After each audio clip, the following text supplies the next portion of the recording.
The nurse adjusted the four in my arm and offered a gentle smile. "They'll be back next week," she said. "Your family went on vacation." Vacation. The word echoed louder than the heart monitor beside my hospital bed. I was lying in the ICU with tubes in my arms, oxygen burning my throat, and doctors unsure whether my lungs would recover. My phone sat face down on the tray beside me. It hadn't been touched in 3 days. No missed calls. No text messages. Not even a single "Are you okay?" My name is Natalie, and while I was fighting to breathe, my family was posting beach photos, laughing with cocktails in their hands, celebrating their well-deserved vacation. I stared at the ceiling and something inside me quietly broke. It wasn't the first time they'd chosen their comfort over me. I paid the mortgage. I handled every repair. I cooked every meal. I covered every emergency. And when I literally collapsed, they packed their suitcases and left.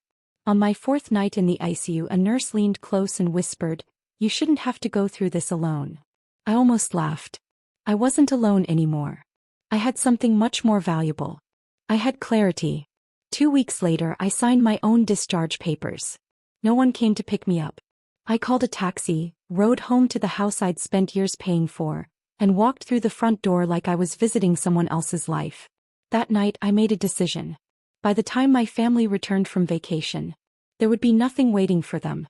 The house felt unnaturally quiet. No television. No laughter from the kitchen. Only the soft hum of the refrigerator and my own shallow breathing, still recovering from weeks in intensive care. I opened my laptop at the dining room table. Mortgage documents. Insurance papers. Property records. Every single document carried one name. My family always joked that I was the responsible one. The fixer. The backup plan. What they never realized was that responsibility leaves a paper trail. The next morning, I called a realtor. "I need to sell my house," I said calmly. "Fully furnished. As is. I want a quick sale." She paused. "Does your family know?" I smiled. "They're unavailable." While they were sipping cocktails and posting sunset pictures online, strangers were touring the home I'd worked so hard to maintain, complimenting the hardwood floors I refinished myself and the kitchen I'd remodeled with my own savings. Between doctor's appointments and breathing treatments, I signed every document. Each signature felt lighter than the one before. I didn't tell my brother who had borrowed money using my address.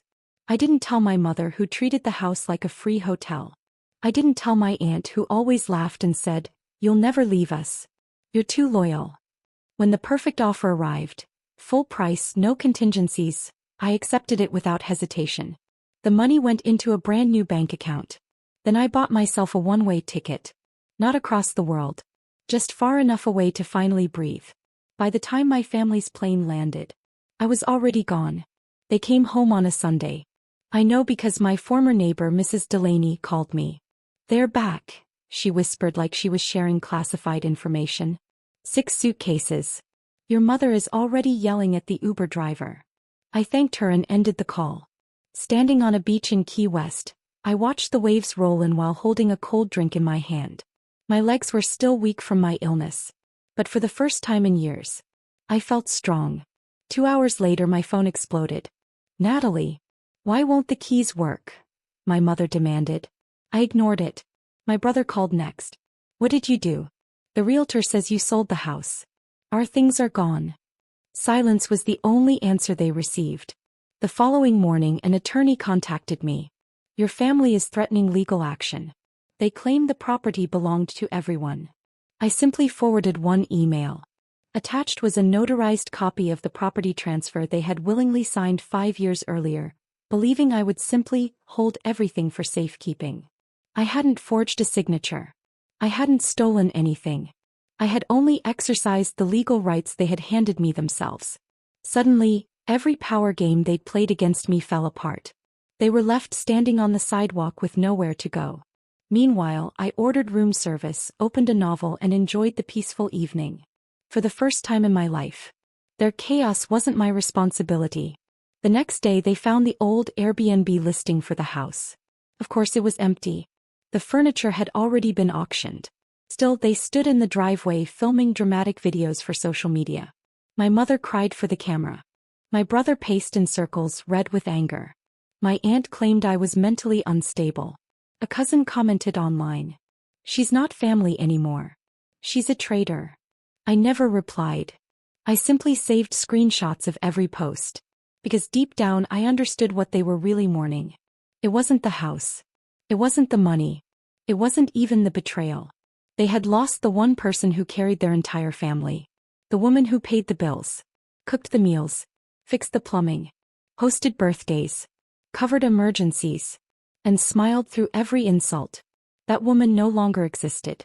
When another attorney later called to suggest mediation, he said, "Your family would like to settle this peacefully." I asked one question.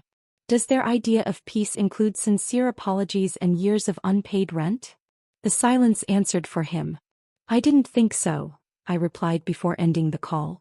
That evening, my brother published an emotional open letter accusing me of abandoning the family and abusing my elderly mother. It didn't have the effect he expected. People had already learned the truth. They knew the story began with a woman lying alone in an ICU while her family enjoyed a beach vacation. And they understood something my family never did. I hadn't just survived the hospital.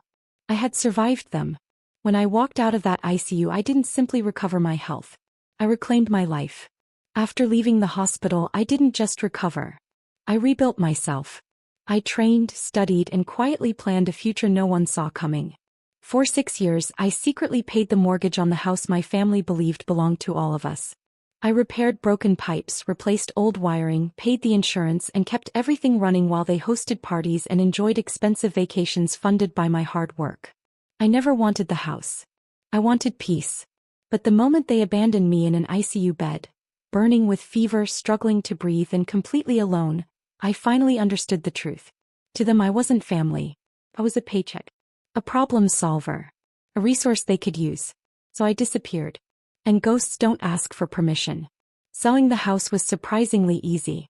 A kind retired couple fell in love with the neighborhood and made a full cash offer. The money reached my account within 48 hours. Everything was completely legal. The property had been mine alone for years. My family had simply never bothered to read the documents they willingly signed. Their carelessness became their eviction notice. By Wednesday, my mother sent one last message. Asterisk. You've embarrassed this family for the last time. Sis. There was no apology. No concern. Only the panic of someone losing control. I didn't answer. Instead, I texted the new owners. Asterisk. The keys are under the welcome mat. Congratulations on your new home. Sis.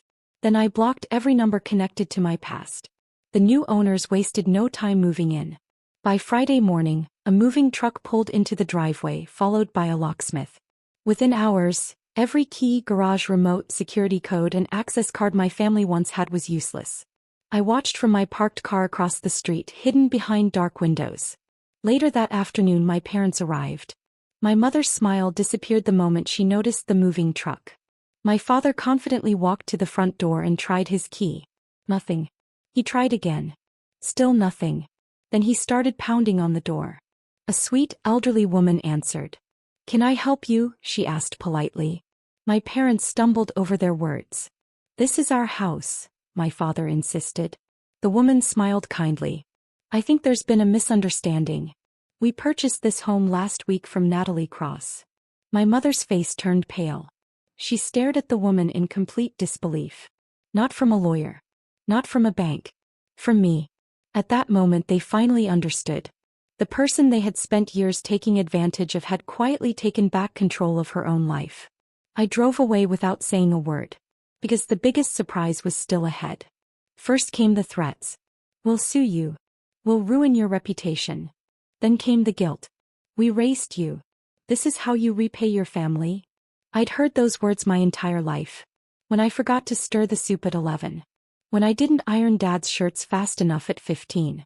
When I paid every bill at 21 but wasn't smiling while doing it. Nothing had changed. Only now they were desperate. They even came to my apartment. I never opened the door. After 15 minutes of pounding, the building manager warned them that the police would be called. They never returned. Because by then my final move had already begun. 4 years my family used my credit cards to pay for vacations, shopping trips, and expensive dinners. They assumed I would never notice. They were wrong. I kept every receipt. Every bank statement. Every transfer. Every unauthorized charge. Months before leaving the hospital, I quietly met with a tax attorney who specialized in financial fraud. He wasn't shocked by what he found. Apparently, claiming me as a dependent while draining my accounts wasn't exactly legal. The official investigation began that Friday. I never had to watch their reactions. By Saturday morning, their bank accounts had been frozen. And I hadn't even touched the family trust. My parents always insisted I would be nothing without them. The truth was exactly the opposite. Without me paying their bills, everything collapsed. Their country club membership was canceled. Their luxury car payments failed. Their phone service was disconnected. Their carefully built reputation began falling apart one piece at a time. Meanwhile, I was thousands of miles away, barefoot on a beach in Santorini. My son laughed as he collected seashells along the shoreline while I sat beneath the warm sun with a cold drink in my hand. It wasn't about the money. Although for the first time in my life I had plenty. It was about freedom. I had finally stopped financing people who never appreciated me. They expected me to cook, to clean, to pay, to obey. For years I played the role they assigned me. Then I rewrote the script. The house they took for granted. Gone. The fake smiles at family gatherings. Gone. The daughter who accepted every insult without fighting back. She never left the ICU. The woman who walked out of that hospital was someone entirely different. She rebuilt her life with patience instead of revenge. With strategy instead of shouting. With quiet confidence instead of endless sacrifice. One afternoon, my old phone buzzed with a final email from my family. It was filled with apologies. Excuses. Promises to change. I never opened it. I deleted it without reading a single word. Then I looked at my son playing in the sand and smiled. Because escaping my past wasn't the ending. It was the beginning of the life I finally chose for myself.